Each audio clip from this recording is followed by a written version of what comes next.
என்ன மிஸ் ஆகி போயிடும் அல்லது என்ன நீடு இருக்குன்னு திரும்ப திரும்ப உள்ள போறீங்க?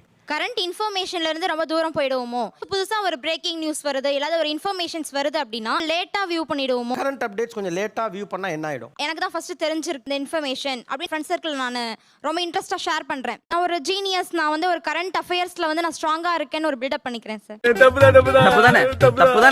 ஒன்னு தகவல்களை முன்பே தெரிந்து கொள்ளுகிற ஆர்வமா, உனக்கெல்லாம் தெரியாது எனக்கு தெரியும்னு சொல்லிக்கிற ஒரு அதுல ஒரு சின்ன கிளர்ச்சி இருக்கா? செகண்ட் பாயிண்ட் அவுடேட்டட் ஆயிருமோன்னு ஒரு பயம் தான் சார். நான் இன்னொருத்தருக்கு சொல்லும் போது, அதாவது நான் சொல்ற இடத்துல இருக்கணும், இன்னொருத்தங்க கேட்கற இடத்துல இருக்கணும். ஒன்னு யூனிக்கா தெரியணுங்கிறது, இன்னொன்னு எல்லாருமே அதை யூஸ் பண்ணிட்டு இருக்காங்க. இப்போ ஒரு ரீல்ஸா இருக்கட்டும், போறேன் அப்படின்னா எல்லாரும் அந்த மீம்ஸ் பத்தி பேசுறாங்க. எனக்கு அந்த இடத்துல அது புரியலன்னா அங்க லெஃப்ட் அவுட் ஆயிடும்.